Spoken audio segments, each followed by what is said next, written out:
Assalamualaikum warahmatullahi wabarakatuh. Innal hamdalillah nahmaduhu wa nasta'inuhu wa nastaghfiruhu wa nastahdihi wa na'udzu billahi min shururi anfusina wa sayyiati a'malina.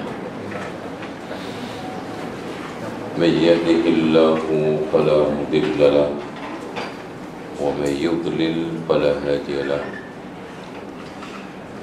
أشهد أن لا إله إلا الله وحده لا شريك له وأن محمدا عبده ورسوله اللهم صل وسلم وبارك على محمد وعلى آل محمد كما صليت على إبراهيم وعلى آل إبراهيم إنك حميد مجيد. Ikhwani wa akhwati fillah, secara umum orang Asia Tenggara itu mengagumi dukun atau bomoh atau tukang sihir. Itu hampir seluruhnya. Dan lebih luas lagi ternyata hampir seluruh dunia, meskipun teknologi sudah canggih, ilmu pengetahuan sudah maju, tidak sedikit mereka yang percaya kepada dukun. Contoh aja, di antara pemimpin negara, presiden di beberapa negara Eropa itu masih menggunakan jasa dukun. Saya tidak perlu menyebutkan secara khusus. Dan kalau kita tilik sejarahnya, raja-raja itu juga banyak menggunakan jasa dukun, jasa bomoh. Yang paling fenomenal adalah Fir'aun, yang dijelaskan panjang lebar oleh Allah di dalam Al-Quran memiliki tukang sihir yang hebat. Ya. Nabi Sulaiman sendiri sampai dikacaukan oleh setan, seakan-akan Nabi Sulaiman juga minta bantuan kepada jin-jin tersebut untuk memasarkan, untuk menjajakan, untuk menjual belikan sihir. Sebagaimana yang telah ditegaskan oleh Allah di dalam surat Al-Baqarah. وَاتَّبَعُوا مَا تَتْلُو الشَّيَاطِينُ عَلَى مُلْكِ سُلَيْمَانَ وَمَا كَفَرَ سُلَيْمَانُ وَلَكِنَّ الشَّيَاطِينَ كَفَرُوا يُعَلِّمُونَ النَّاسَ السِّحْرَ. Ya. Ini fenomena, ini nyata. Kalau kita bisa buka surat Al-Baqarah ayat 102. Coba diperhatikan. Al-Baqarah 102.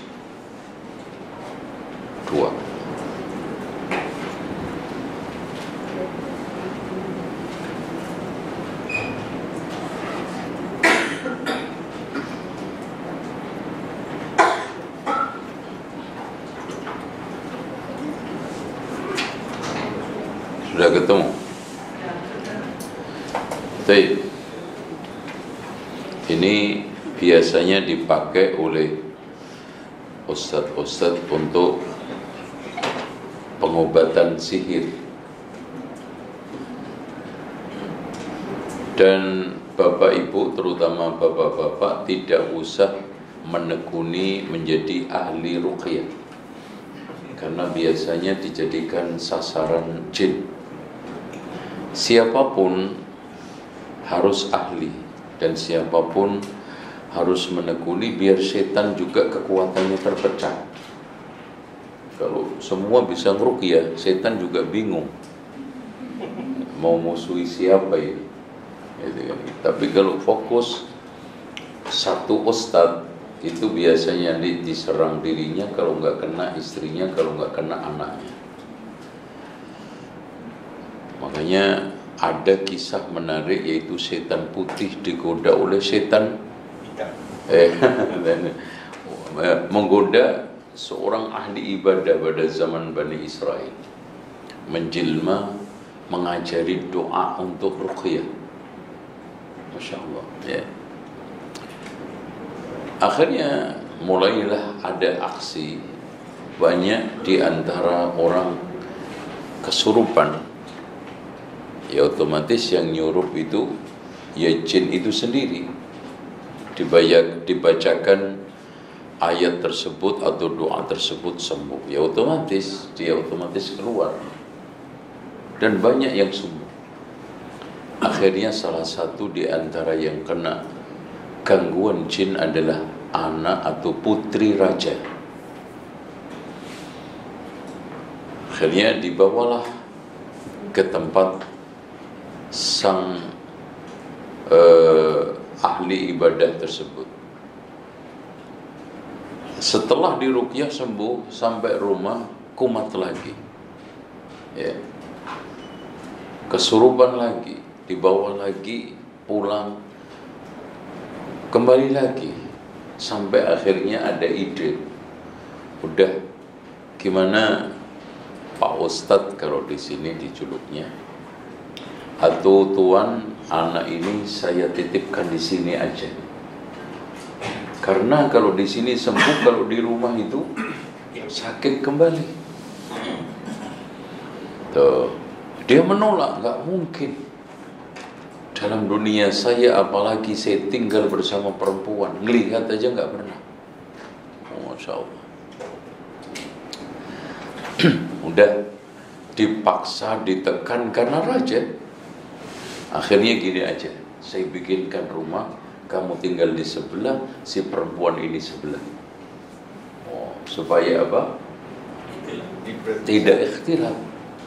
Supaya apa? Tidak tergoda. Akhirnya apa? Di sini setan sudah mulai muncul godanya. Coba, kamu apa nggak kasihan? Ngasih makan orang yang ini putri raja, cuman kamu letakin di depan pintu, nggak sopan banget. Diketok dong ya, minimal diketok ya, terus diletakin di depan pintu. Muncul lagi, kamu nggak sopan banget, cobalah sekali-kali disapa assalamualaikum ya. Masa cuma diletakin di ngetok pintu aja, karena assalamualaikum. Coba kamu lebih santun lagi, masukkan ke balik pintunya, buka pintunya. Itu.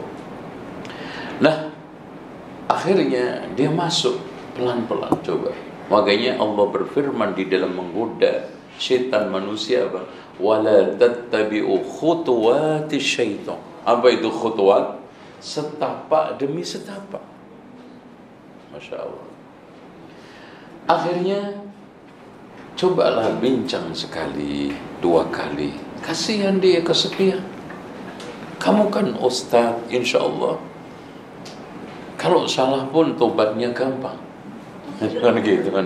Karena tahu caranya dosa, caranya taubat, katanya setan. Alhasil dia mulai bicara. Terus kemudian dia ngadu juga, Syekh, saya itu di sini kesepian dan ketakutan. Tolonglah Syekh, meskipun kita itu bersebelahan, berseberangan, saling membuka pintu supaya ada hilangnya kesepian. Pada saat syekhnya itu sholat, pintu terbuka, si perempuan itu sedang kesurupan, terbuka auratnya. Wow, ketika nengok salam, yang ditengok bukan malaikat, yang ditengok itu malaikatul maut. Akhirnya di situ hilang kesadaran dia, hilang kearifan dia, sudah dikuasai oleh setan. Akhirnya terjadilah apa yang terjadi, sampai akhirnya si perempuan itu hamil. Tuh lihat khutuwat, pelan-pelan. Kemudian setan berbisik, dia panik. Ya Allah, kalau nanti anak ini sampai ketahuan, sampai hamil, bagaimana? Dan ternyata hamil. Masya Allah. Ini sudah kiamat sughra. Ya kiamat sughra. Apa yang saya katakan? Udah akhirnya setan membisiki, gampang Barseso. Ini nama Kiai Barseso. Kisah ini diturunkan lengkap sempurna oleh Imam Ibnu Katsir di dalam kitab Al-Bidayah wan Nihayah. Gampang, bunuh. Gimana saya membunuh? Bagaimana nanti kalau begini begitu keluarganya? Aduh Barseso, kamu kenapa kurang akal? Bilang aja sama keluarganya, nanti dia hilang dibawa kabur sama jinnya. Kan kamu pasti dipercaya. Wah, iya, kan gitu. Ceritalah tentang cerita gaib mistik. Akhirnya keluarga si raja itu percaya bahwa adiknya dia nggak kuat ngadepin jinnya, saking gedenya, saking besarnya, kalah sampai adiknya dibawa kabur oleh jin. Padahal diapain? Dibunuh. Masya Allah. Kemudian adiknya, kan saudaranya 3 yang laki, dia yang keempatnya. Yang nomor 1, nomor 2, nomor 3. Nomor 3 ngimpi adiknya itu tidak dibawa terbang kabur oleh jin, tetapi dibunuh sama Barseso.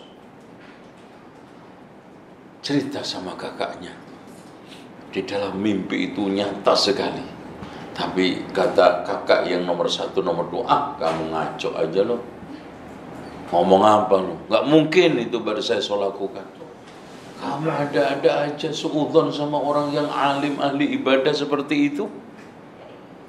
Akhirnya apa? Udah kalah, namanya adik.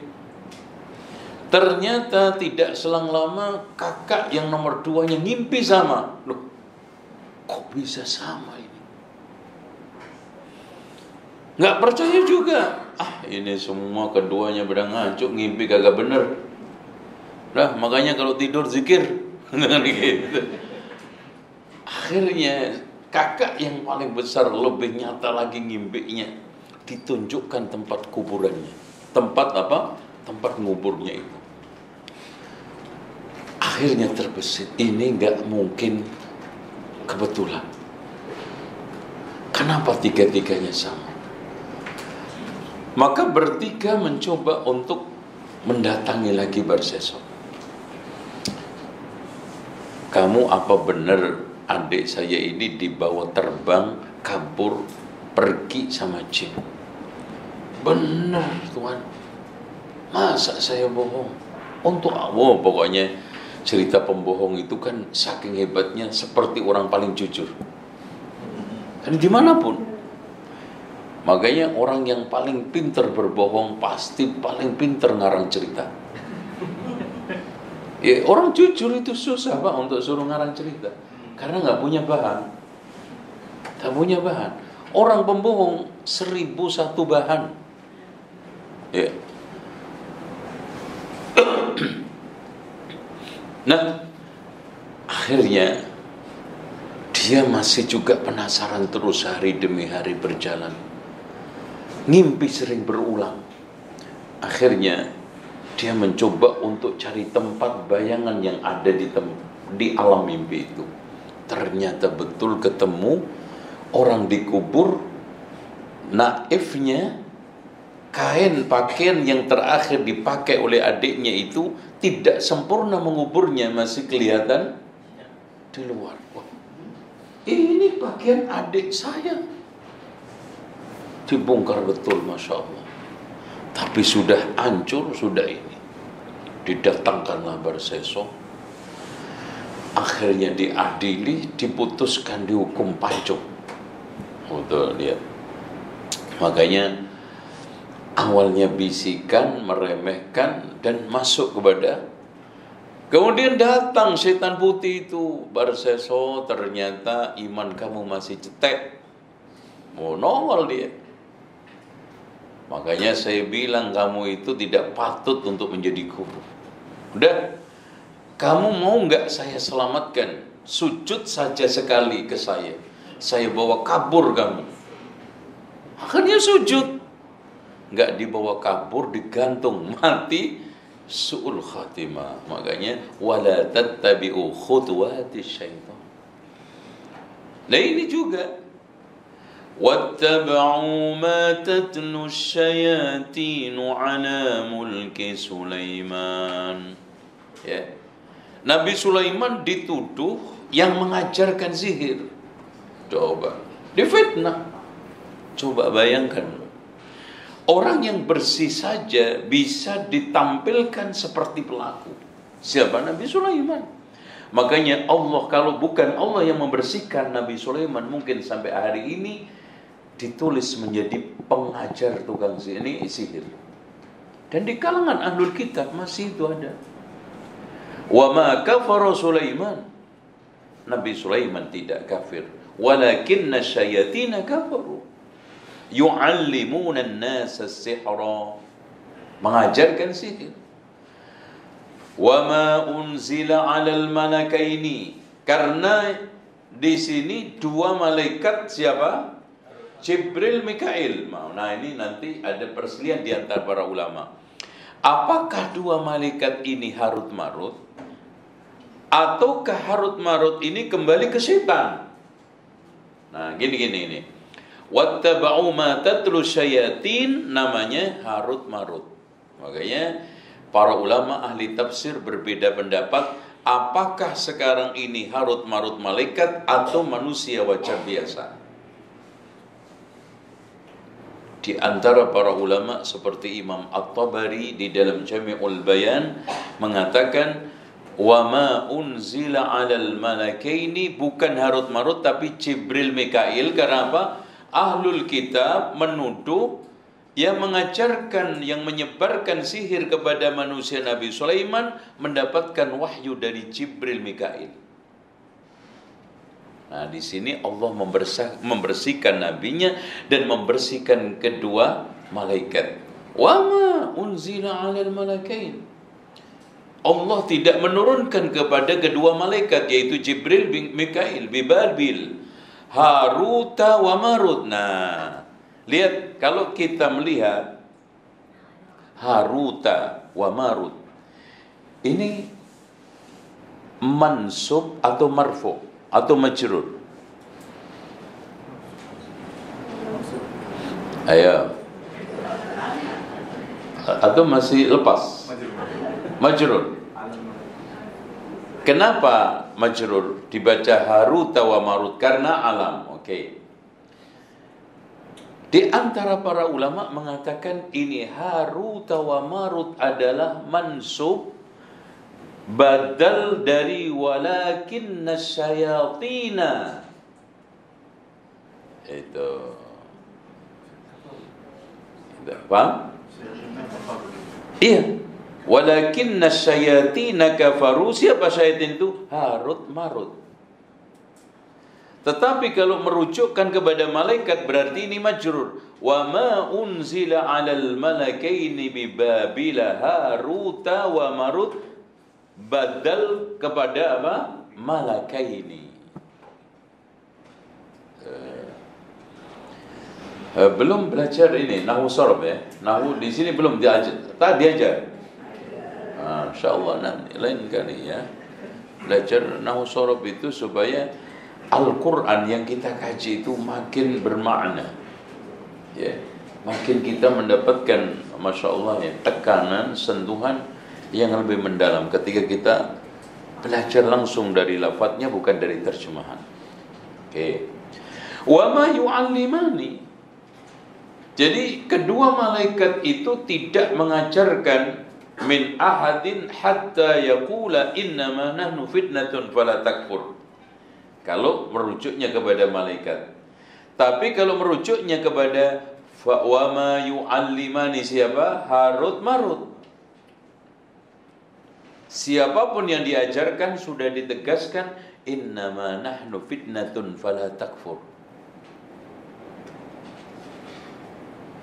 Gimana itu? Ada enggak yang bisa menangkap pemaham? Diajari tapi disuruh untuk tidak kafir, padahal itu menjeburkan ke dalam kekafiran. Ayo, nanti dapat hadiah dari panitia. Ini ibarat begini, saya ajarkan antum untuk membunuh orang, tapi bilang jangan membunuh. Gimana itu? Ya, saya ajarkan untuk servis komputer, tapi setelah bagus, pandai, jangan servis. Tak boleh servis. Itu gimana ini? Silakan, biar tak monoton ya, tak ngantuk. Silakan. Take and give, fadhal. Kenapa? Atau bagaimana? Wa ma yu'allimani min ahadin hatta yaqula innama nahnu fitnatun fala takfur. Fayata'allamuna minhuma ma yufarriquna bihi bainal mar'i wa zawjihi. Masyaallah. Ikhwan sekalian, ikhwan wal akhwat, maksudnya di sini malaikat menjelaskan tentang hakikat sihir secara rinci supaya kita itu tidak kejebur ke dalamnya. Karena betul kata sang penyair, ta'allamtu syarra la lisyarri. Saya belajar keburukan bukan untuk keburukan, tapi supaya tidak terjebur ke dalam keburukan itu. Makanya seperti yang dikatakan Hudzaifah juga, ya kana an-nasu yas'aluna Rasulullah sallallahu alaihi wasallam 'anil khair wa kuntu as'aluhu 'anil syarr makhafata ayyudrikani. Semua orang menanyakan kepada Rasulullah tentang kebaikan, aku saja yang menanyakan, belajar tentang keburukan supaya tidak menimpa saya. Makanya kita pelajari filsafat umpamanya bukan untuk kita amalkan supaya kita tidak. Nah, kita pelajari sihir supaya ini malah menjadi tukang sihir.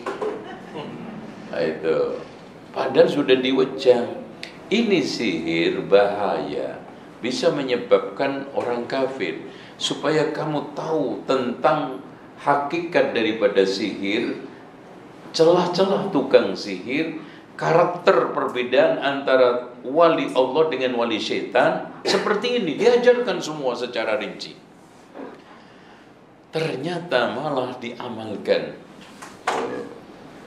Dan itu kebanyakan orang ternyata penasaran tentang ilmu kejahatan, setelah tahu malah jahat. Ini.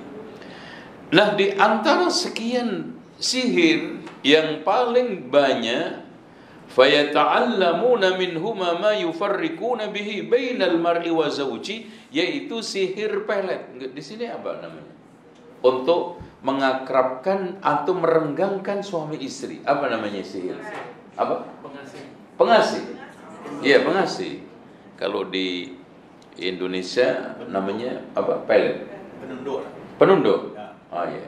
Jadi bisa memisah, bisa mengakurkan, bisa mengakrabkan, bisa mengembalikan. Ini sihir paling banyak dan sampai sekarang ini paling fenomenal, paling mudah soalnya dipelajari. Itu. Jadi fayata'allamuna minhuma ma yufarriquna bihi bainal mar'i wa zawji. Kenapa paling mudah? Ayo. kenapa suami istri itu paling mudah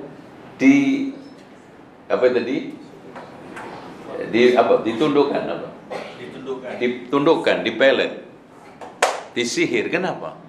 Karena masing-masing punya alat media. Ya, contoh, suami dengan mudah ambil celana dalam istri. Iya enggak? Iya tak? Atau sebaliknya, istri dengan mudah ambil celana dalam suami. Itu. Rambut istri, rambut suami. Jangan apa aja. Karena orang mensihir itu, Bapak Ibu, harus memiliki salah satu di antara media yang melekat di tubuhnya. Tuh. Kalau orang lain susah untuk dapat celana dalam gimana? Itu kan? Masa mencuri ke celana dalam? Itu aneh-aneh banget kata orang. Ini tak wajar ini curi celana. Itu kan gitu. Tapi kalau suami, ngapa? Ambil celana dalam istri, istri ambil celana dalam suami, kaos, kopiah. Makanya kenapa orang yang kena penyakit ain itu disuruh mandi kan? Yang mengindap itu. Karena medianya itu nempel, keringatnya. Keringat. Makanya kalau ada orang yang kena mengindap penyakit ain, kalau zaman sekarang menuduh pasti terjadi tengkar, itu cukup ambil media, umpamanya kopiahnya, dicelup ke air, kemudian diperas, disiramkan ke dia. Atau kan sesuatu yang paling sering dipegang apa? Nih. Datang ke rumahnya, ambil gagang pintu. Ini kan paling sering dipegang. Itu, siram aja. Terus kemudian disiramkan kepada yang mengidap, yang terkena. Itu paling sering dipegang. Kopiah paling sering dipakai. Kaos kaki. Kenapa? Media keringat. Tuh. Kayaknya kenapa sampai ada jimat pelaris tahu? Itu pakai katok dalam dimasukin ke loyang bakso. Oh itu ada. Ya supaya sedap. Loh, tak percaya? Percaya banyak. Bahkan tak sedikit pedagang-pedagang di Malaysia sini dari orang Indonesia beli centong saja itu 50 juta sampai 100 juta. Tuh, yang untuk ambil nasi. Itu. Kenapa? Ada media. Makanya hati-hati buang softtek, buang celana bekas, BH.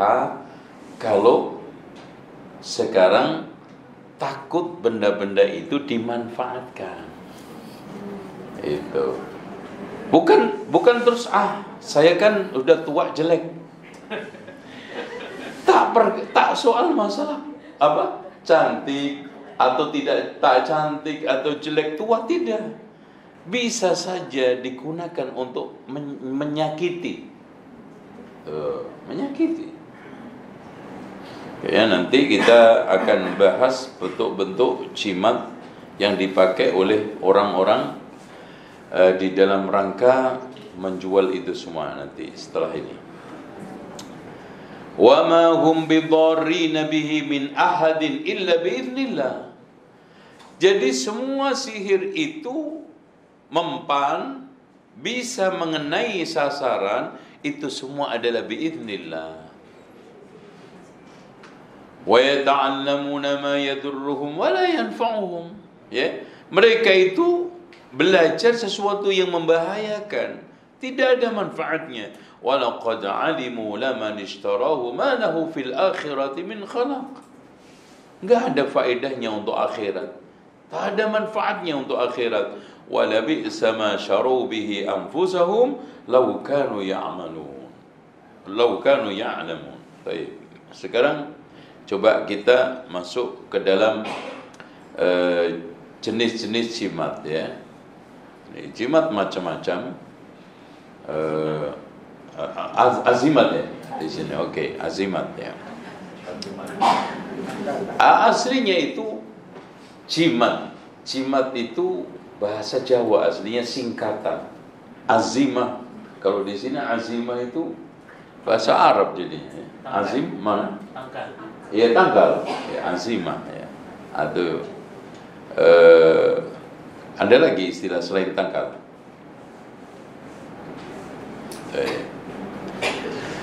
Satu, ada ritual nikah dengan jin muslim. Ini, nah, yaitu ritual khusus untuk mendapatkan pendamping suami atau istri dari bangsa jin. Jadi yang perempuan pengen dapat pasangan dari laki-laki dari jin, boleh, ya, datang ke tempatnya ada. Atau mau saya jadi perantara, insya Allah, boleh. Maupun perempuan, kita akan mendapatkan satu partner jin yang berkelakuan baik karena jinnya muslim. Dari mana? Tahu dia baik. Manusia muslim aja banyak yang tak baik, apalagi jin. Jadi semuanya adalah bohong. Ia tidak mau disuruh mencuri, tapi ngerampok iya. Atau melakukan perbuatan haram, ya, tapi yang syubhat banyak. Tapi akan membantu Anda dalam memecahkan persoalan, mempermudah masalah keuangan, memajukan usaha, melariskan usaha, memperoleh kekayaan. Jin muslim ini sangat patuh, setia dan hormat pada kita selama kita di jalan Allah. Masya Allah. Subhatnya dukun ini. Subhat. Selama kita di jalan Allah gimana? Anda pakai jasa jin aja itu sudah tidak di jalan Allah. Kesaktiannya tidak perlu diragukan lagi. Anda hanya perlu berkenalan lalu mengikuti ritualnya yang dibimbing langsung oleh pakarnya, yaitu Ustadz Fulan. Dan untuk seterusnya jin Islam ini milik Anda. Selanjutnya terserah Anda dipergunakan untuk apa. Mahar ritual ini tahun 2000 3.900.000. Mungkin sekarang sudah 10 juta. Azimat asmara. Nah ini mempercepat datangnya jodoh dan mudah mendapatkan pacar, istri atau suami kaya. Oh, mantap. Memastikan dapat pekerjaan yang diidamkan, dagangan apa saja lancar dan laku pesat, rezeki tak terduga datang dari segala penjuru mata angin. Wow, Masya Allah. Mudah naik pangkat karena disenangi dan dikagumi atasan atau bawahan. Dimanapun Anda berada, disegani lawan atau kawan, karena aura Anda memancar bersinar, berwibawa luar biasa, anti kejahatan. Kirim nama ayah, 3 helai rambut, ubun-ubun, nih, ya, Masya Allah, nih kasihan yang botak. Ya, tak dapat ini, ya, kasihan yang botak. Ya, rambut Tito enak ya. Ini kasihan nih profesor kagak dapat ini, insya Allah. Makanya profesor itu paling nelangsa. Ya, karena tidak mendapatkan azimat asmara, karena nggak bisa menyerahkan rambut. Di sini kagak ada rambut. Susu asap kemenyan, merubah wajah tua menjadi muda, umur 40 kelihatan 25, bahkan umur 52 kelihatan 25. Bikin wajah gemerlap menjadi cerah ceria, kelihatan tampil sempurna, mengencangkan kulit wajah dan badan Anda pasti tampil cantik atau tampan sangat luar biasa di hadapan lawan jenis atau sejenis, untuk pria dan wanita, tanpa pantangan dan efek samping. Masya Allah, kayak obat. Cocok untuk sales, pekerja malam, hiburan dan artis serta umum. Masya Allah, pemulung tak ada. Kirim nama dan nama ayah, bisa jarak jauh, khasiat sama dengan susu emas, berlian dan lain-lain. Mahar 500. Paket termasuk ruatan sengkola atau sial, mahar 850 itu kalau sama paket ruatan. Hadam pendamping. Nih, hadam pendamping. Setelah pengisian Anda akan mendapatkan pendamping gaib yang selalu setia menemani, sehingga Anda aman dari gangguan gaib, kesurupan, gendam, santet, hipnotis, bisa dirasakan kehadirannya. Anda juga punya kekuatan supranatural untuk membantu sesama. Mahar 550. Masya Allah, murah-murah nih.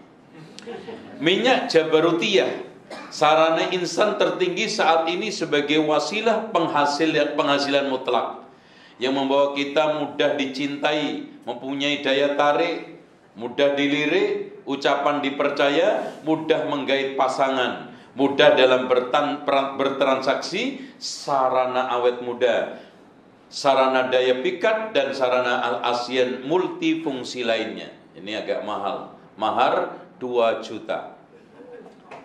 Jadi nanti barang siapa yang mau jadi agen di Malaysia, daftar langsung habis ta'lim.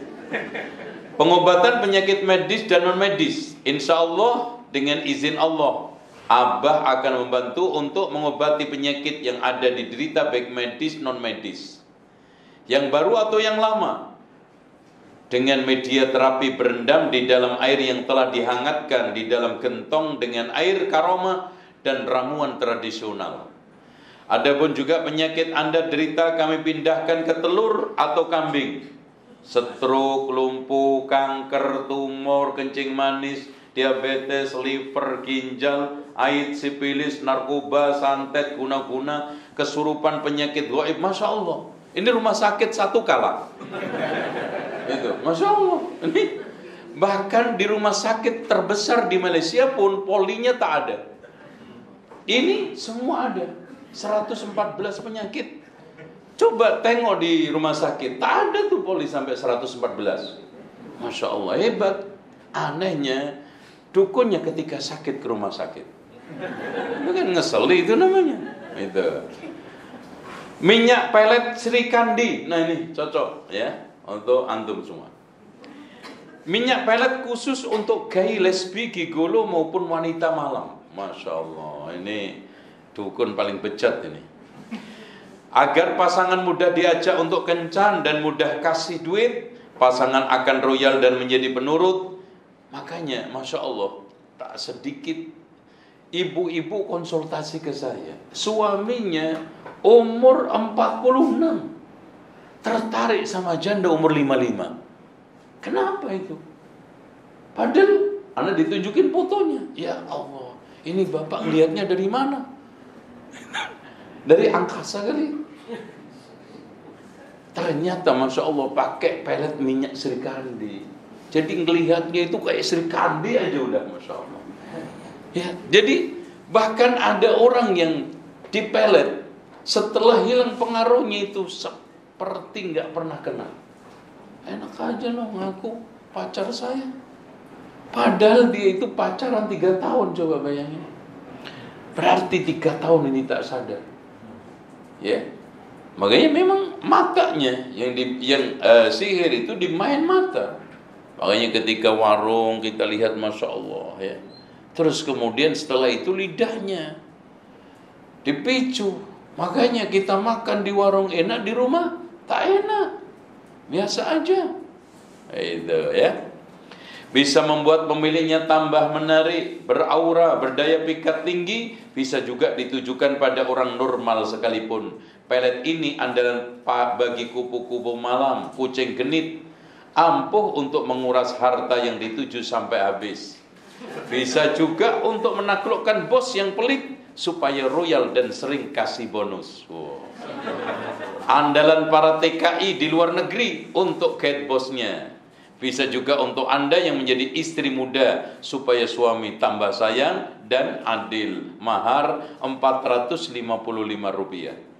455.000 rupiah. Masya Allah, murah sekali ini. Jadi dibanding kegunaannya, harganya Masya Allah gitu. Ya, silakan nanti mau jadi agen, tafadhol. Atau mungkin distributor. Baiat pintu rizki, ini agak mahal ini. Insya Allah berfungsi untuk ketenangan batin, keberkahan rizki, dan kejayaan usaha, serta pengelarisan dagang nomor 1 dengan metode zikir dan sedekah terbukti. Mahar 2.500.000. Cantik spontan. Nah ini hebat, Masya Allah. Dalam waktu hitungan detik. Cantik dan menarik selalu menjadi dambaan setiap wanita. Bagi wanita yang ingin cantik, paranormal Ki Kusumo bisa mengatasinya dengan ritual khusus. Ki Kusumo akan membuat wanita cantik dan menarik serta aura berbinar terang, membuat semua orang tunduk dan takluk, terpikat pada kita. Juga berguna untuk bisnis, jabatan, dan keartisan.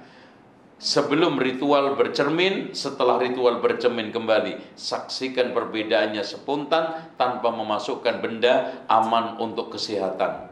Semua pengisian tanpa pantangan, tanpa efek samping dan permanen. Terbukti semua agama dan tidak bertentangan ajaran agama manapun. Masya Allah, ini jimat liberal, ya, lintas agama. Ini prakteknya di Bekasi, di ini Jakartanya, ya.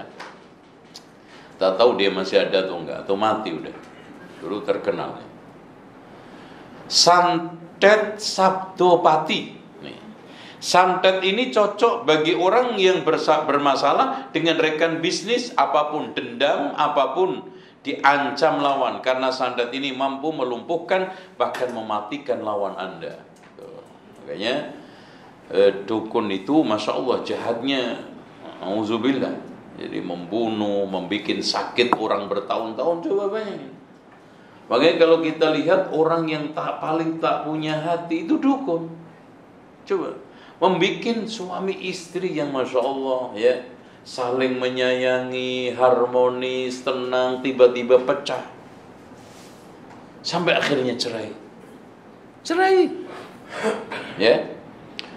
Atau orang yang kaya raya, coba bayangkan. Pernah di Indonesia ada ya dukun dengan istilah penggandaan uang. Pernah dengar? Biasa. Iya. Penggandaan uang, coba bayangkan. Dia itu SD aja tak lulus. Sementara yang terpengaruh itu ada yang profesor, coba. Di Indonesia profesor dari majelis ulama lagi. Masya Allah. Ikut simpan uang. Ada yang pengusaha dari Kalimantan titip uang 200 miliar supaya digandakan. Masya Allah. Dijamin habis. Bukan dijamin bertambah, habis. Hilang, Masya Allah. Itu ini triliunan, coba bayangkan. Dan ajaibnya, banyak orang-orang yang berpendidikan itu terpengaruh. Masya Allah, ya. Inilah memang orang itu kalau sudah otaknya tercemar dengan khurafat, tahayul, ya, perdukunan, ilmu eksak, ilmu sains itu semuanya dilibas, hilang semua. Nasallahu al-afiyah, ya. Nah, di sini ada pelaris hubbur rizki. Nah, ini cerita beberapa orang yang pernah berhasil, ya, kata mereka, versi mereka, dengan zikir hubbur rizki. Ada lagi menggunakan pelet ini. Semuanya adalah cara-cara syaitan untuk menyesatkan manusia, ya.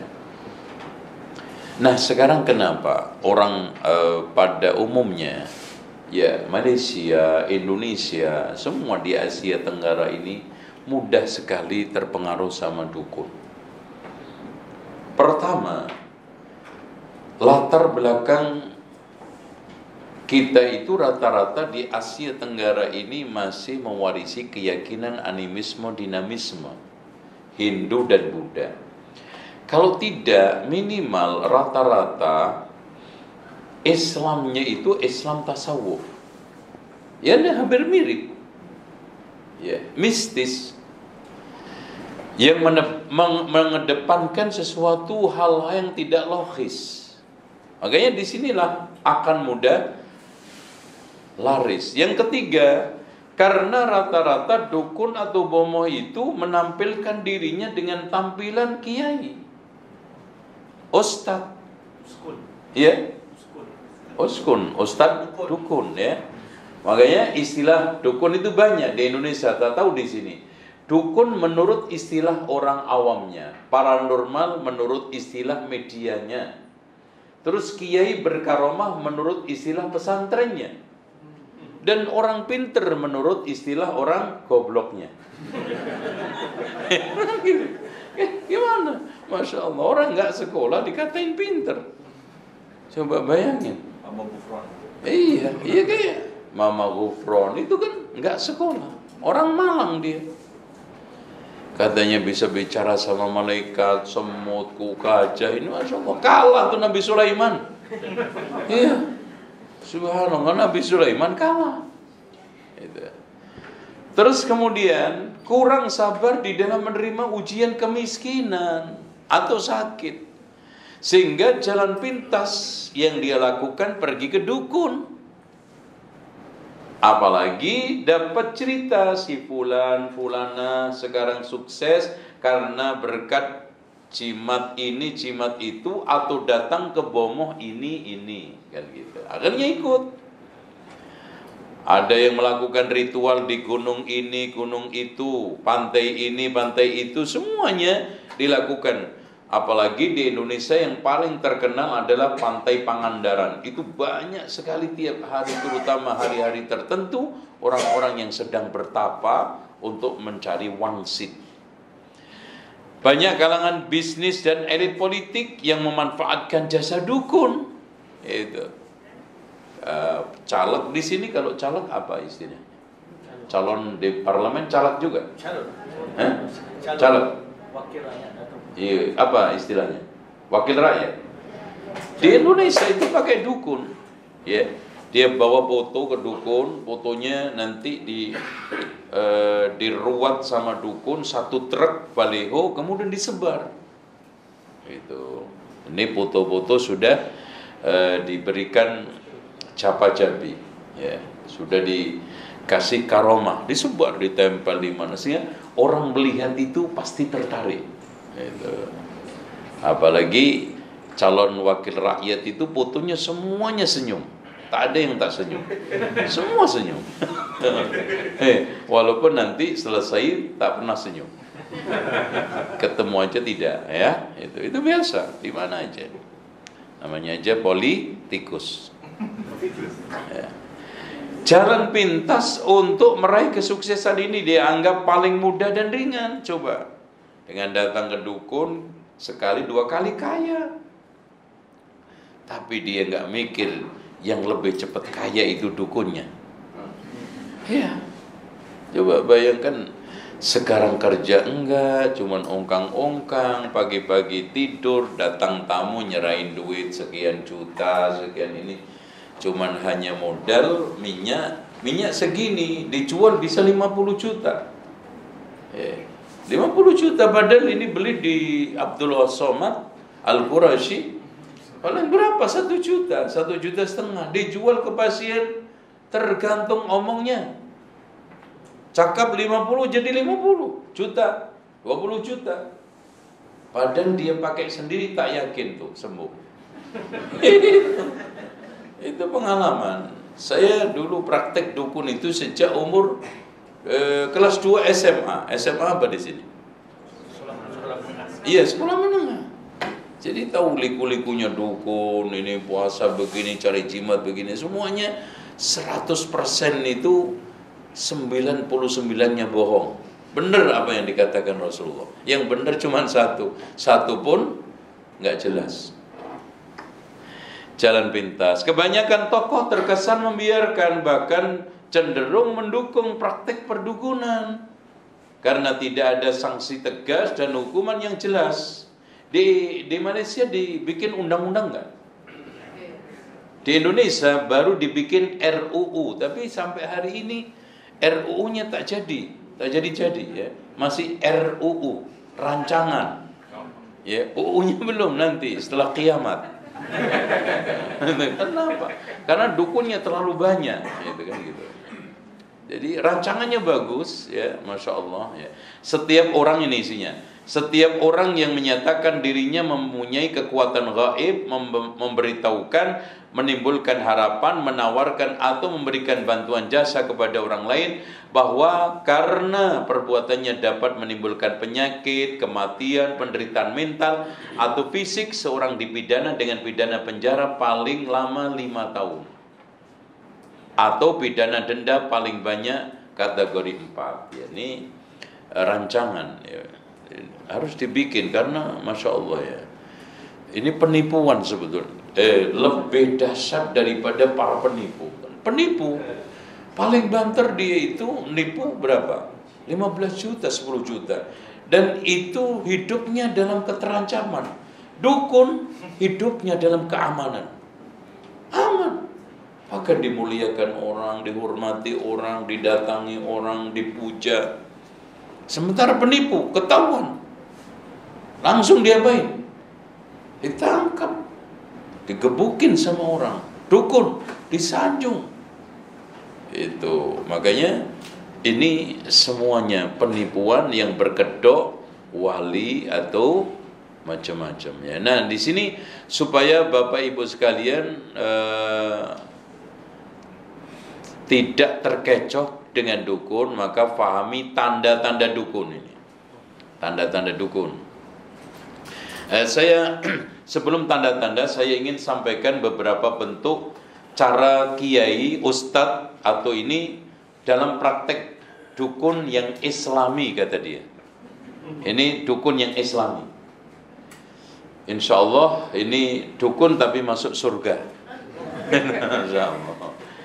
Nih, terapi dengan amalan zikir yang tidak ada tuntunannya dari Al-Quran maupun Sunnah Nabi. Misalnya dengan membaca zikir aneh seperti membaca ayat surat Al-Ikhlas dengan lafaz kul kul kul, hu hu hu. Jadi diulangi setiap lafaz 3 kali. Terapi dengan menjalani ritual puasa seperti puasa mutih, puasa 40 hari, puasa 100 hari.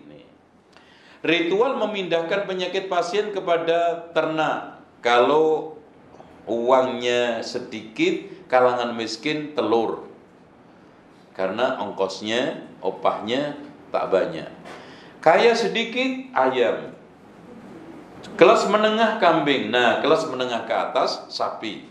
Di Depok itu di Indonesia harganya sampai 15 juta. Itu apa namanya, sapi rata-rata 15-20. Tapi sapinya kemana tak tahu. Cuma ditunjukin, datang nih sapi, setelah itu masuk lagi, ternyata gak pernah disembelih. Tak pernah disembelih, cuman bohong-bohongan.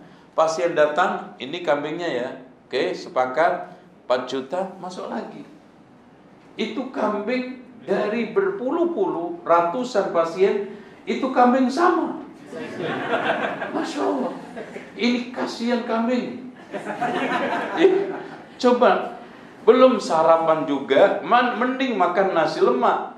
Belum, udah dikasih penyakit tumor, kasih kanker. Coba bayangkan, kata kambing, Masya Allah, hidup gue susah banget. Sarapan belum, mending nasi lemak. Pagi-pagi belum sarapan udah dikasih kanker sama dukun. Karena penyakit kanker dipindah ke kambing. Masya Allah. Makanya dukun itu jahat. Coba, kambing tak berdosa kasih penyakit. Itu. Ya Allah, itu. Memberi minum air putih yang sudah dibacakan doa dan wirid. Itu ada yang Masya Allah, di puncak itu ada seorang habib yang kalau acara maulid itu semua jamaahnya ribuan mendapatkan air yang sudah dikasih ludah, ditiup, ya. Karena saking banyaknya itu botol ribuan, itu habibnya sampai dehidrasi, lemes. Karena si habib kehabisan. Akhirnya apa? Tahun berikutnya itu air cukup dimasukin di dalam kolam, diludahin sekali. Udah, silakan ambil semua. Ya Allah, ini sama seperti ada kiai yang diciumin, Masya Allah, ribuan santrinya sampai infeksi. Gitu. Itu namanya ekstrim kanan, itu nyium tangan kiai sampai infeksi, itu ekstrim kanan. Kalau sekarang nyium botaknya non muslim, itu ekstrim kiri. Ya, gitu. Apa botak orang non muslim dicium-cium kepala. Nah, lain, memberi raja dan yang ditulis di dalam kertas atau kain. Biasanya kalau untuk ujian, kertasnya dibakar, dimasukin gelas, kemudian diminum. Lalu setelah itu dikasih pulpen. Nah, pulpen ini nanti ini bisa satu pulpen 5 juta kalau untuk ujian nasional, masuk perguruan tinggi. Cara begini aja. Nah, masuk berarti ketika jatuh A di nih, bismillah, nah, jatuhnya C. Itu.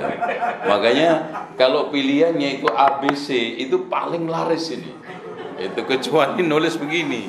Karena tak ada pulpen yang dari dukun nulis sendiri, itu nggak ada. Makanya harus pakai isaiah, pakai tulisan itu. Terus memberikan jimat atau benda keramat seperti cincin, gelang, kalung, sabuk, susuk. Nah, paling banyak itu susuk.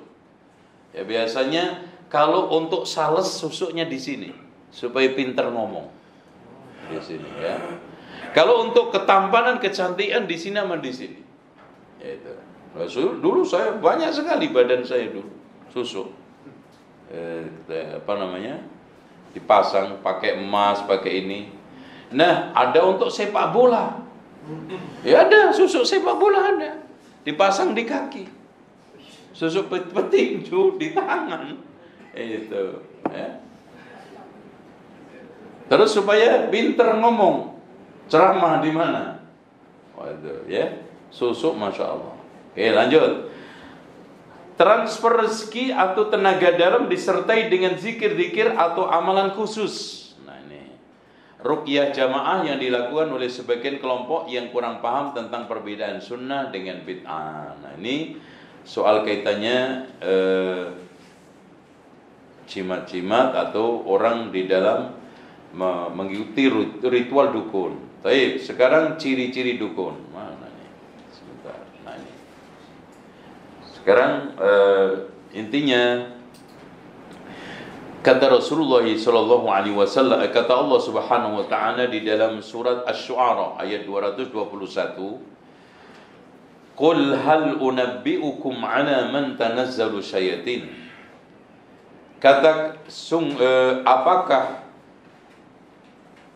kalian mau saya ceritakan, habarkan kepada siapa syaitan itu memberikan wahyu, tanazzalu ala kulli afakin athim, turun kepada pendusta, lagi banyak berbuat dosa. Afakin itu dustanya sangat parah.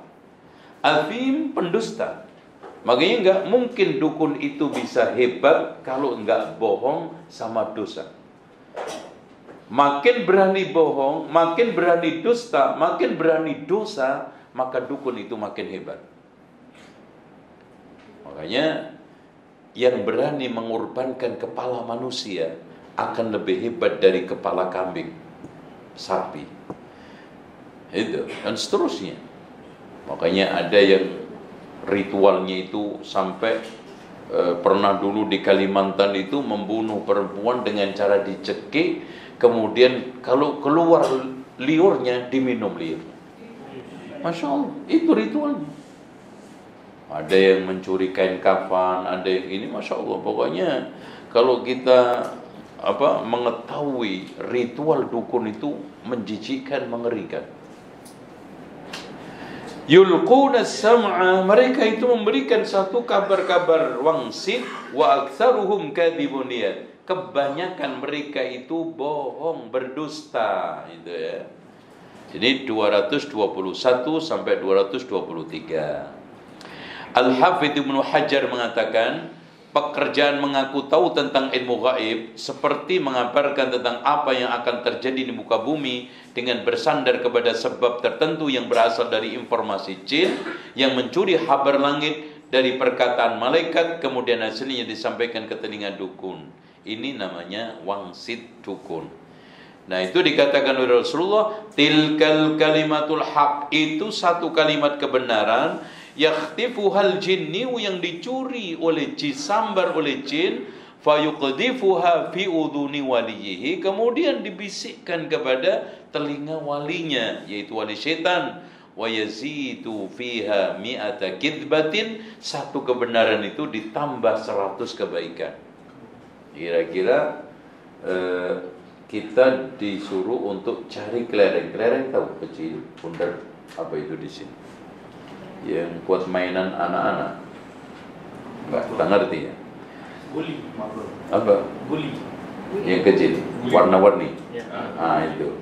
Satu item. Kita disuruh di antara 100 yang warna-warni, sulit. Apalagi awam, yang alim aja terkecoh, tertipu. Banyak qala bal alghu faida hibaluhum wa isiyuhum yukhayyalu ilaihi min sihrim anna tas'a. Nah, tanda-tanda dukun sekarang. Satu, tanda-tanda dukun, siapapun orangnya, meskipun hajinya 7 kali, sampai dipanggil aja juga susah. Ha ha ha ha, ha. Kan kalau dipanggil 7 kali gimana? Kan kalau haji sekali dipanggil haji, 2 kali ha, 3 itu cuma kalau hajinya 7 kali, nah itu manggilnya kayak iya. Makanya kalau haji itu tak perlu dipanggil.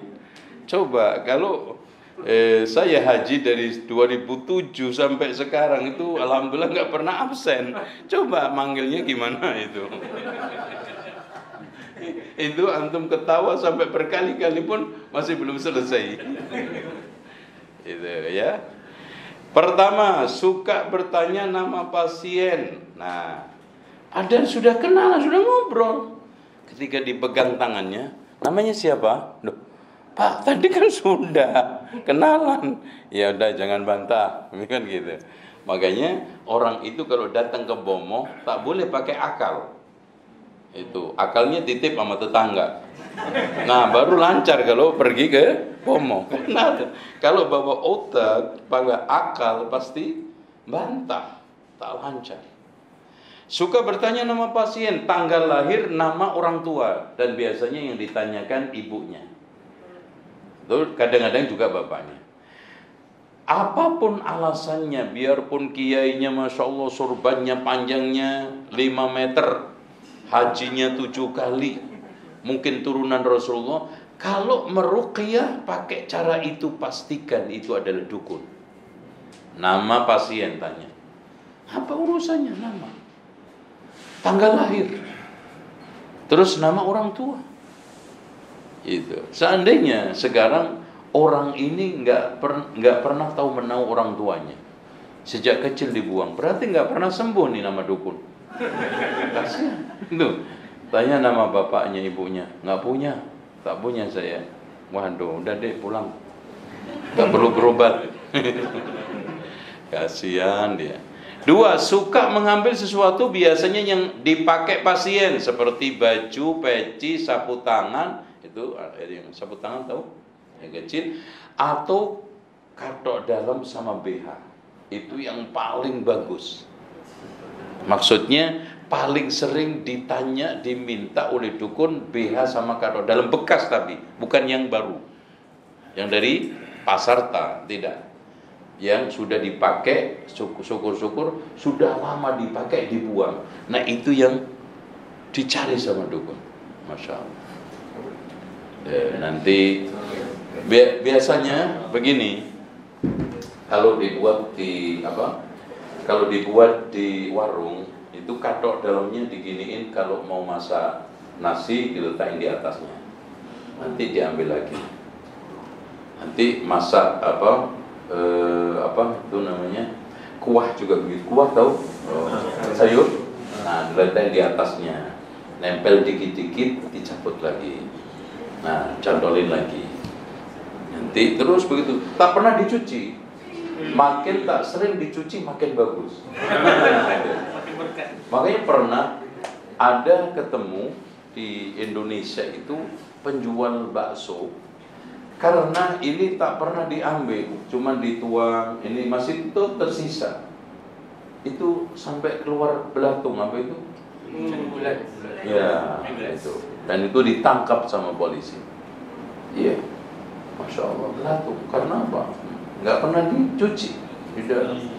Coba dimakan sekian banyak orang, masya Allah, masya Allah.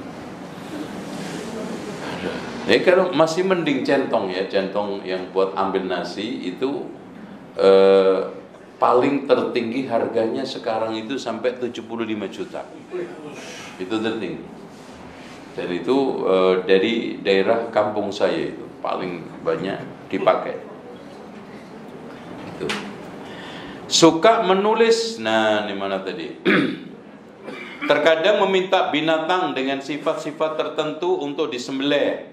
Ya, kadang ayam hitam mulus, putih mulus. Kadang darahnya dioleskan ke bagian tubuh yang sakit, atau dibuang ke sungai, laut, atau tempat angker. Ini cara ritual untuk atau ciri-ciri itu perdukunan. Suka menuliskan raja-raja atau memberi jimat, azimat tadi itu, azimat ya. Biasanya kalau untuk penjaga kertas disuruh ngeletakin di dompet. Ya, di dompet. Kalau tak punya dompet, di kopiah yang hitam itu diselip. Itu ya. Itu biasanya meminta pasien untuk membaca doa-doa, mantra-mantra dalam waktu khusus dengan jumlah tertentu, sekian kali. Ada yang tadi kul sungsang, ada lagi membaca bismillah 7 kali enggak nafas, ta'awud 7 kali enggak nafas, qul ya ayyuhal kafirun, qul huwallahu ahad 7 kali enggak nafas. Oh itu masya Allah ya. Habis itu mati. Contoh, ada yang disuruh untuk supaya naik bus tak bayar, baca waja'alna min baini aydihim saddan wa min khalfihim saddan faghshaynahum la yubsirun 41 kali tak nafas. Masya Allah. Iya, tak bayar, pingsan soalnya. Insya Allah kata ini silakan bawa ke rumah sakit, gratis saja. Masya Allah. Seperti itu. Ada untuk tadi pengasihan penaklukan. إذ قال يوسف لأبي يا أبت إني رأيت أحد عشر كوكبا والشمس والقمر رأيتهم. Ketika baca li sajidin, tak napas diulang 71 kali sambil dipatin tuh perempuannya. Li sajidin, nanti insya Allah dalam waktu sekian hari datang dia nagih utang. Membaca mantra-mantra atau huruf-huruf rajah yang sulit dipahami maknanya. Tuh, biasanya ada rajah. Saya biasanya bawa contoh-contohnya, cuman ini lagi jauh takut nanti kececer.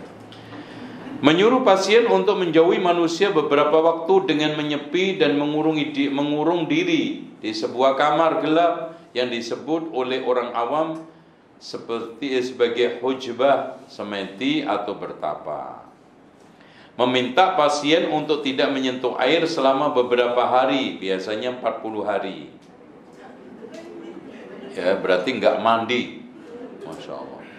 Enggak mandi, enggak wudu, udah Masya Allah, murtad semua. Enggak wudu, enggak mandi, enggak sholat berarti 41 hari. Memberi sebuah atau sesuatu kepada pasien untuk ditanam di dalam tanah, di depan rumah, di tengah. Pernah saya bongkar ya, tumbal namanya, tumbal ngerti? Tak ngerti ya. Jadi ada sesuatu yang diberikan kepada dari dukun itu untuk ditanam di rumah.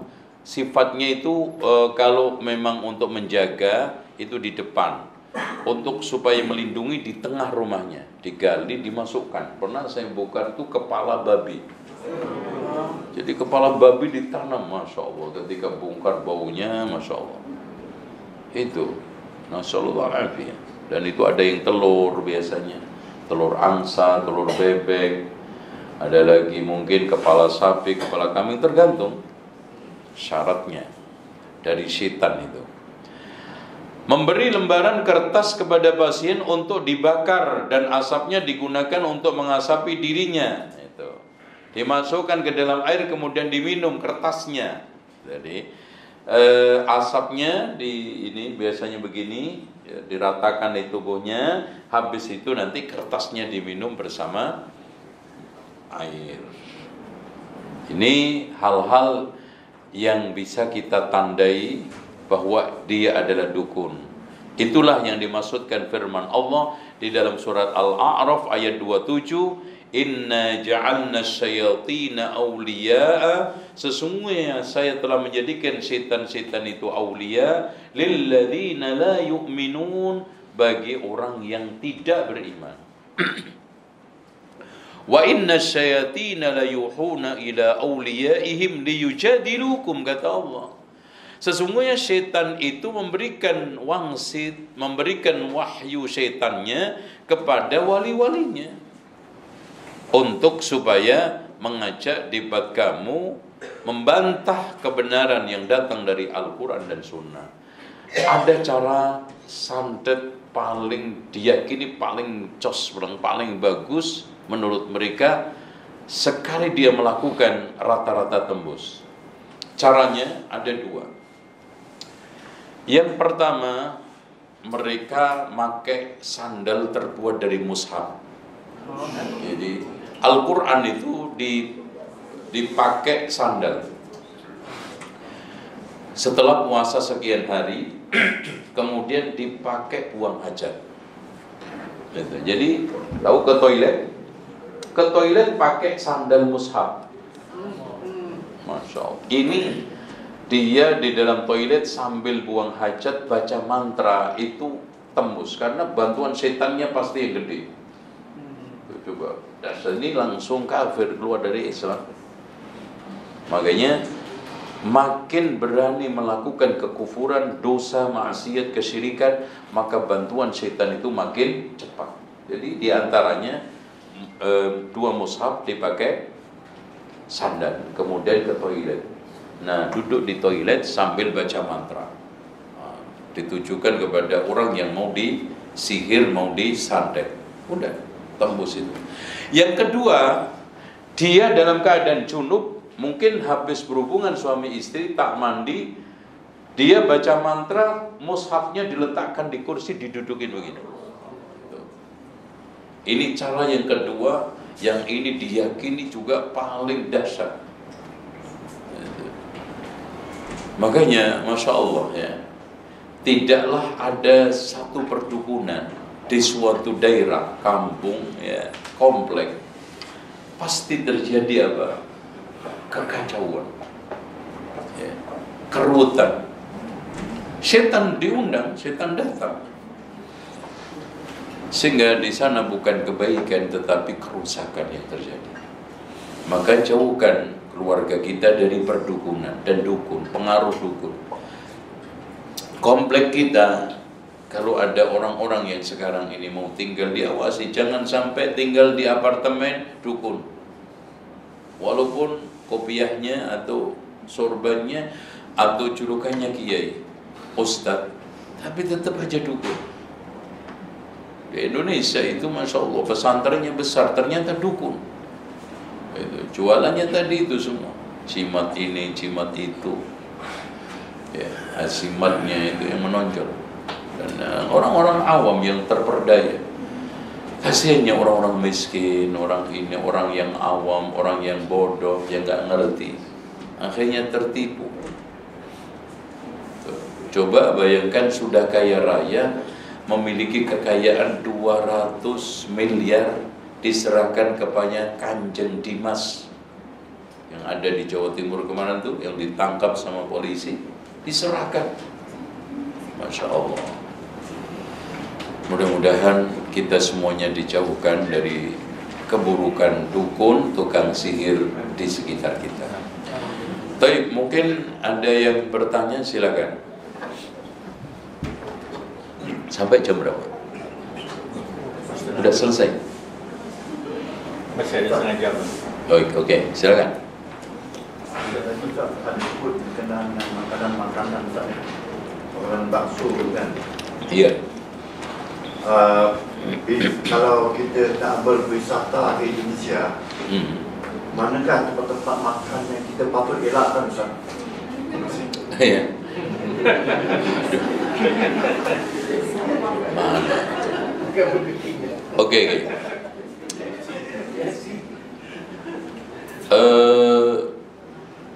Pertama, rata-rata kalau sekarang ini awam tidak ngerti sunnah itu pakai itu kiai, pakai itu. Nah, rumah makan mana yang paling bagus itu insya Allah tak pakai itu adalah pagi sore. Itu insya Allah itu. Premium sangat Ustaz. Udah kualitas juga bagus. Premium sangat. Oh ya, premium sekali. Ya, kalau tidak di sana ada sederhana juga. Ya, itu ada ya, insya Allah. Tapi intinya kita juga tidak bisa memastikan 100%.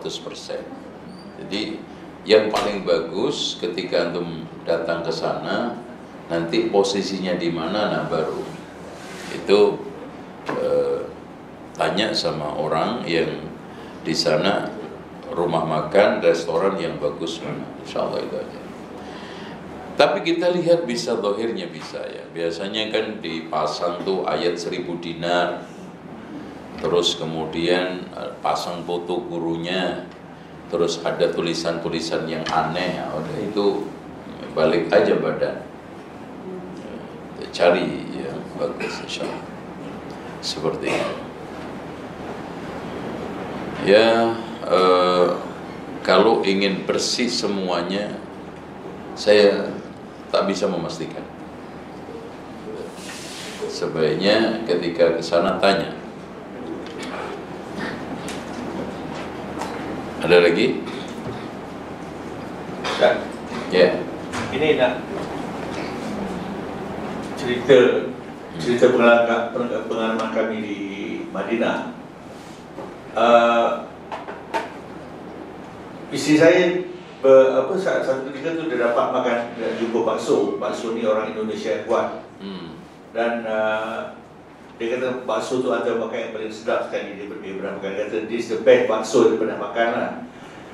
Terus saya kata kemudian bila kami balik, dan satu ketika kami pergi ke Bukit Tinggi dan jumpa kedai bakso, tapi dia kata bakso yang ni nampak cantik tapi tak sesedap bakso di Madinah. Jadi adakah bakso tu yang dikatakan sedap tu sebabkan keberkatan Madinah tu, ataupun ada bahan-bahan lain yang ada dia masukkan? Sebab saya nampak bakso tu macam air biasa, tapi sedap sangat, sedap banget. Kalau di Madinah itu pemiliknya kan harus orang Saudi. Bukan, ini yang berjualan di kaki lima. Yang kaki lima. Ya. Wah, tak tahu itu saya. Tak jamin. Tak jamin. Jadi tak jamin. Bagaimana cara mengelolanya mereka tak jamin, karena kalau yang resmi itu pasti dikontrol oleh pemerintah Saudi, dan chefnya juga orang-orang yang insya Allah terseleksi, dan tempatnya juga setiap saat ada pengawasan. Tak mungkin. Tapi kalau yang kaki lima, yang liar itu wallahu a'lam. Ya, caranya yang paling bagus jangan beli kaki lima, beli yang resmi. Taib, ini ada pertanyaan. Assalamualaikum Ustaz, adakah saka diwarisi? Apa ini saka ini? Apa itu? Saka ni macam kalau keturunan kita tu ada ilmu-ilmu, lepas tu dia akan turun-menurun lah, macam ada jin. Oh, adakah? Ya ada, makanya di sini di buku saya jelaskan di antara cara orang itu bisa menjadi dukun itu pertama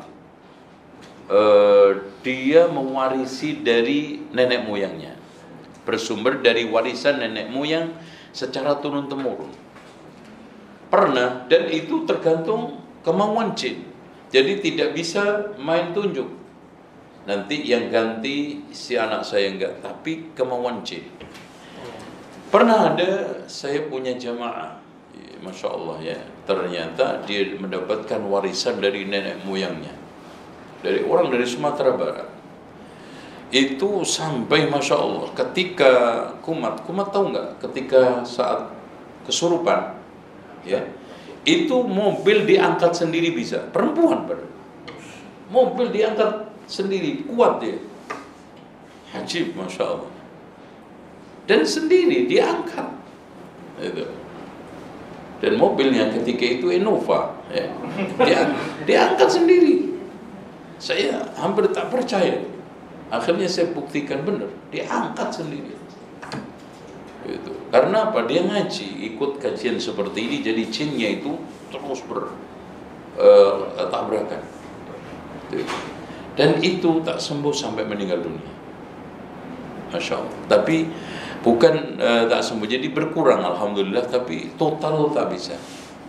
Karena jinnya pengen sama dia. Wah, itu kalau dia ikutin, Masya Allah, jadi dukun hebat itu. Karena apa? Karena dia punya kesaktian, punya kehebatan tanpa belajar, tanpa harus tirakat riyadhah, tanpa itu. Ini model. Nah, sumber yang kedua bersumber dari apa yang mereka sebut kasyaf, ilham, wangsit atau renungan. Jadi orang bisa jadi dukun itu karena tadi itu adanya riyadhah, kemudian mendapatkan ilham, wangsit, mimpi dari jin tersebut. Kamu harus kesini, di sana ada jimat ini atau ada keris ini, ambil di sana. Dan biasanya betul ada. Nah, dari keris, dari benda-benda itu dia bisa dukun. Kemudian yang kedua bersumber dari benda-benda pusaka yang keramat. Nah itu ya, banyak sekali alat media dukun yang dipakai ya. Itu ada kayu bertua, ada wesi kuning, ada gol buntek merah delima, Quran Stambul kecil sekali itu tapi asli ya. 4 puasa ngrowo yaitu pate geni bertapa tidakatan, yaitu puasa dengan sekian hari hanya makan makanan tertentu gitu ya. Seorang bisa menjadi dukun terkadang melalui puasa ngrowo tidak makan daging, puasa pati geni tidak makan minum, serta tidak tidur sehari semalam atau lebih. Saya pernah itu puasa dari Senin, Selasa, Rabu, Kamis, Jumat, Senin ya, Selasa. Selasa itu mulai malam nggak makan, sahur, habis sahur, Rabu, Kamis, baru buka Jumat. Itu untuk dapat ilmu buka kunci tanpa kunci itu, pakai tangan begini. Nah, lebih berat lagi puasa untuk menghidupkan kekuatan dalam tubuh yang 5. Ya, ini juga cukup antik dulu. Karena kalau untuk mengobati ada yang dipanggil sendiri. Ini cukup dipanggil, yaitu adi hari-hari, kakang kawah, sukma sejati, guru sejati, roh sejati. Dan 5-nya ini punya fungsi sendiri-sendiri. Kalau untuk tengkar, nanti yang dipanggil roh sejati. Nanti kalau ingin menghadapi sesuatu yang berat, yang dipanggil guru sejati. Itu. Nah, ini dipuasain dengan puasa yang nggak boleh makanan yang bernyawa. Tuh. Nah, tiap malam dan tiap sholat harus membaca A'udzu billahi minasyaiton 7 kali enggak nafas, bismillah 7 kali enggak nafas, Fatihah 7 kali enggak nafas, surat Al-Ikhlas 7 kali enggak nafas. Nah, terakhir lupa saya itu. Sholawat 7 kali enggak nafas. 5-nya ini untuk yang kekuatan 5 tadi itu. Adi hari-hari, kakang kawah, sukma sejati, guru sejati, roh sejati. Ini dukun pakai cara begini. Nanti setelah, makanya orang awam kadang terkecoh, Pak, saya melihat dia itu bagus sholat dan nggak melakukan aneh-aneh. Ya ketika praktek dulu sebelum jadi dukun prosesnya kan Anda tak tahu bagaimana. Bisa aja dia bertapa di tempat pembuangan kotoran sapi sampai segini. Ya tenggelam dia berhari-hari. Ya, hanya ngeliatin kepalanya tok. Coba bayangin. Ada yang berani lagi, Bang. Di kotoran manusia, cuma melihat kepalanya tok begitu. Coba. Itu, wah udah kalau kita jebur ilmu ke sana, masya Allah, mengerikan. Itu. Cuma kita tahunya kan sudah jadi dukun, cuman dipegang tok kok Pak, langsung alhamdulillah sembuh. Itu dipegang aja, karena kita tidak tahu proses sebelumnya. Berikutnya yang kelima, menjalani ritual khusus pemujaan kepada setan dan menyerahkan tumbal. Yang tadi biasanya disuruh untuk pada waktu tanggal 1 Muharram, sebelumnya dia sudah puasa, pas malam tanggal 1 Muharram itu nyari kuburan orang yang mati Jumat Legi. Karena orang Jawa itu punya paing pon wage kliwon legi. Itu untuk dicuri kain kafannya. Dan ajaibnya ngambilnya itu tidak boleh pakai tangan, ngambilnya pakai gigi, pakai mulut. Itu ada yang seperti itu. Nah, ritual memanggil jin ini, cara memanggil jin, bersumpah dengan nama jin. Jadi si jin itu dipanggil setelah prosesi ritual dengan sumpah nama jin itu, dia itu nanti muncul. 2, memberikan persembahan berupa sembelihan kepala ini kepada jin. Ada ritual di daerah Jogja itu dengan cara kambing warnanya putih setelah disembelih dimasukkan ke khomer putih. Ya, suatu bencana besar sekali. Nanti setelah itu ada ritual bersama. Ada burung gagak, ada ayam cemani dan yang lainnya. Ada menghina simbol Islam tadi itu dengan cara Quran dipakai dipakai sandal atau digunakan untuk buang hajat atau diduduki dalam keadaan tadi sambil junub. Ada lagi yang meramal telapak tangan anak. Pakai telapak atau biasanya kuku gini. Biasanya untuk yang mencuri, untuk ingin tahu orang-orang yang jahat itu siapa. Pakai tangannya anak kecil. Telapak atau ini, nanti disuruh lihat, yang lihat biasanya anak kecil. Tolong ya dek ya, nanti kalau sudah kelihatan muka di telapak atau di kuku mbah ini nanti si dukun, nanti langsung bilang ke saya. Ya, mulai ritual, kosongkan pikiran supaya jinnya masuk. Ya. Lihat sambil mewirid mantra yang diberikan, langsung udah kelihatan deh. Udah mbah, sudah kayak mukanya siapa? Muka mbah.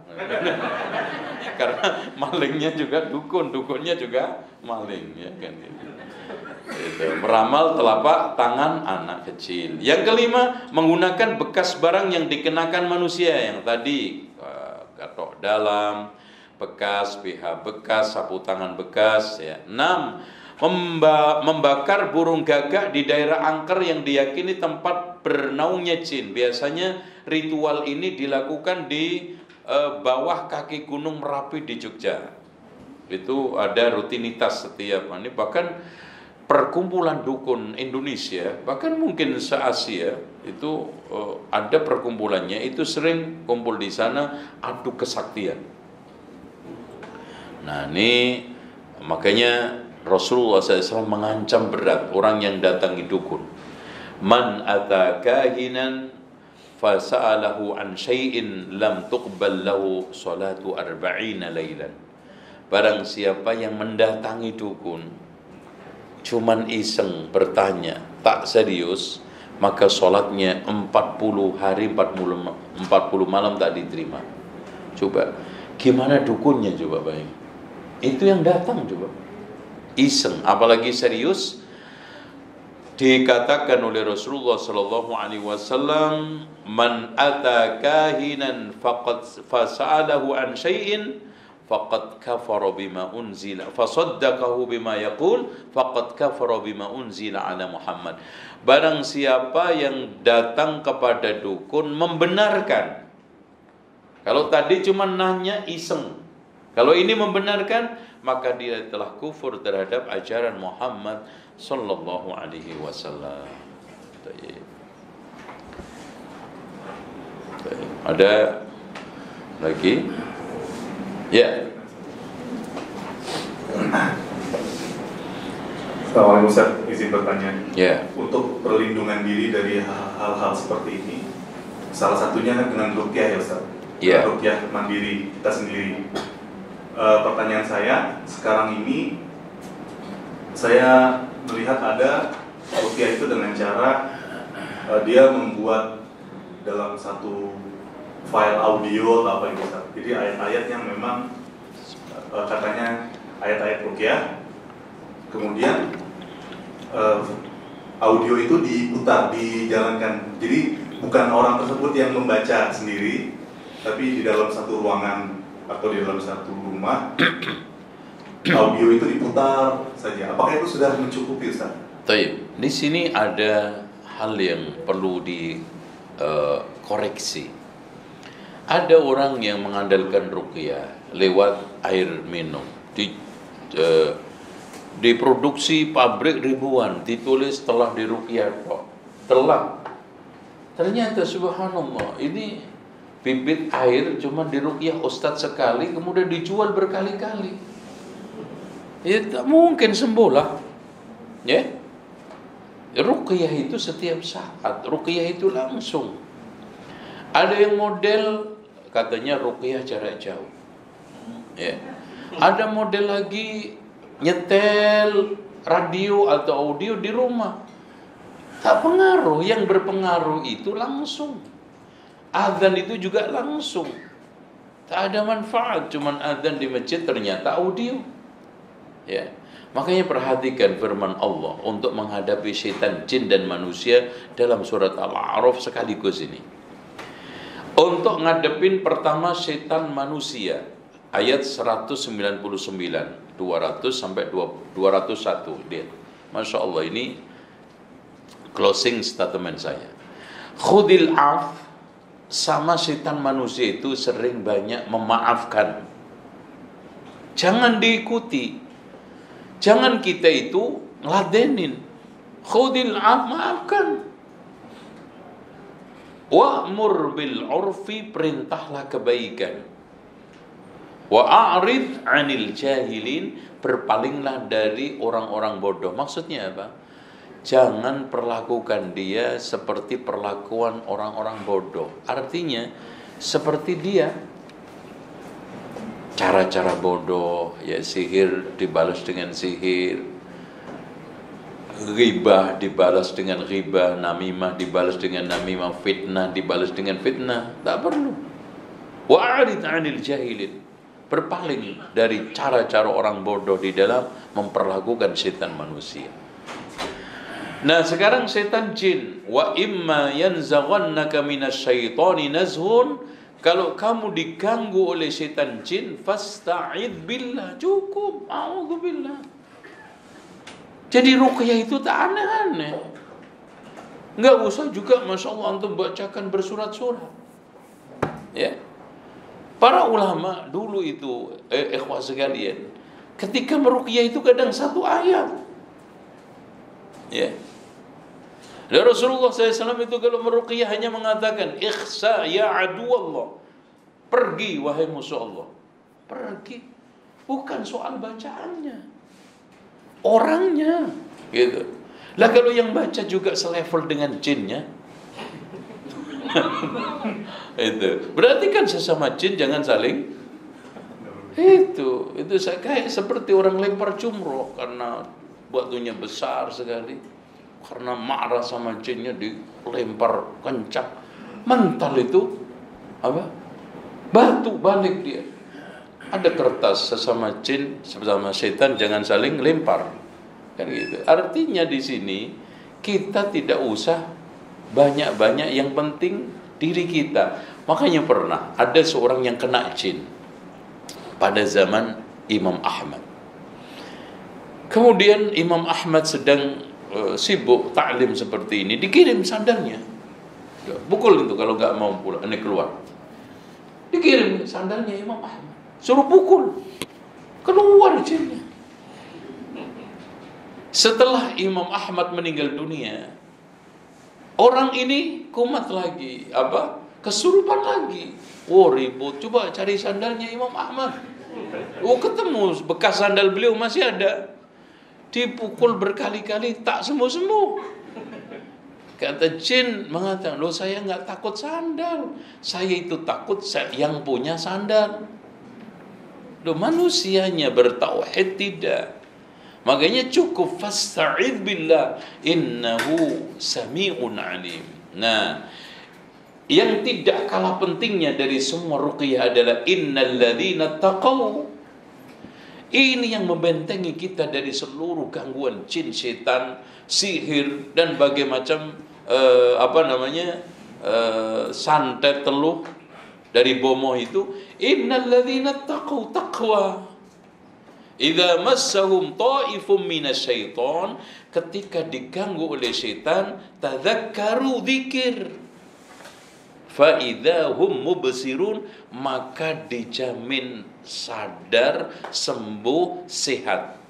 Siapa yang mengatakan? Allah. Fa idzahum mubsirun. Udah. Maka alat yang paling terbaik, cara yang paling terbaik adalah apa?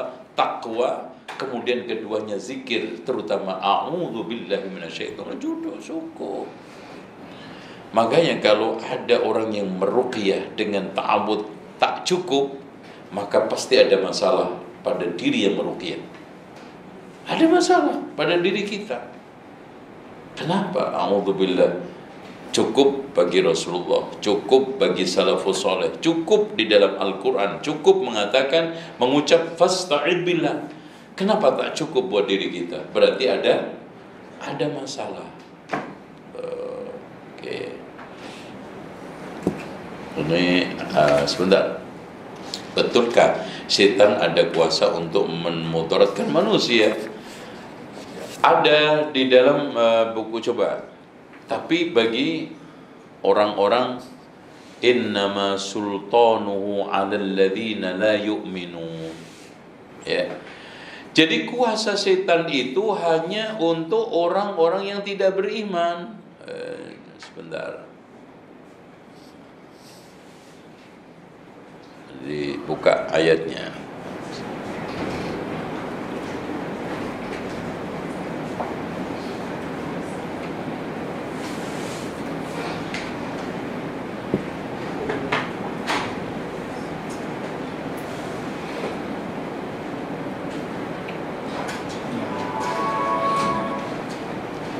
Nih, surat Al-Nahl ayat 100. Nih.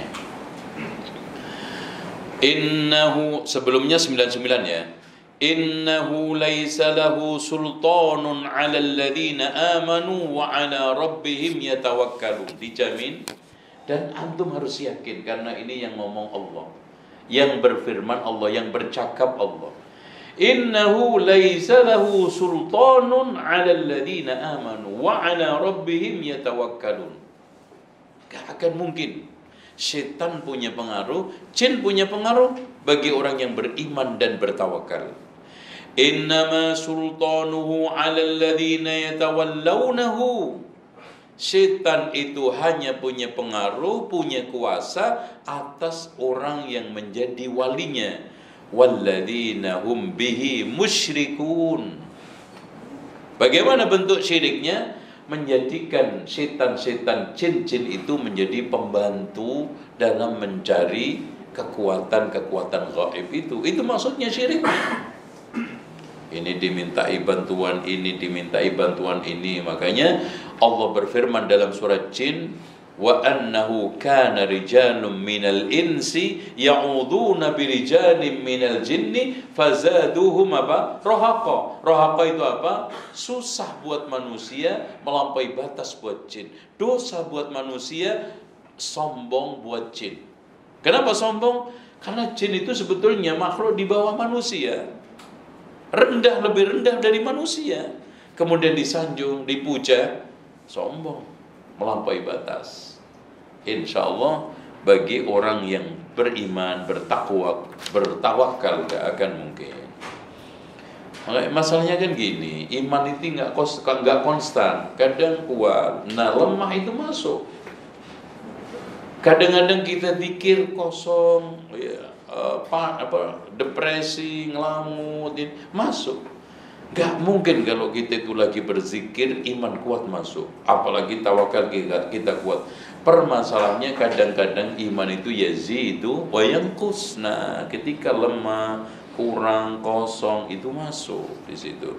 Makanya tadi di dalam surat Al-A'raf, tadzakkaru, ketika kita kalahkan dengan zikir maka akan nyingkir. Bagaimana seseorang itu tahu dia memiliki, ya biasanya kondisinya nggak wajar, ada gejala-gejala yang tampak pada dirinya, terus lewat mimpi-mimpinya itu biasanya akan ketahuan. Bagaimana untuk hilangkan dari dirinya jika ada? Ya tadi, terus menguatkan iman, tawakal, takwa, zikir. Insya Allah dengan cara seperti itu dan dilawan, maka itu akan hilang dengan sendirinya biidznillah, minimal berkurang. Saya kira itu, insya Allah kita berjumpa lagi di kesempatan lain. Subhanakallahumma wa bihamdika asyhadu an la ilaha illa anta astaghfiruka wa atubu ilaik. Wa sallallahu ala Muhammadin wa ala ali Muhammad walhamdulillahi rabbil alamin. Wassalamualaikum warahmatullahi wabarakatuh.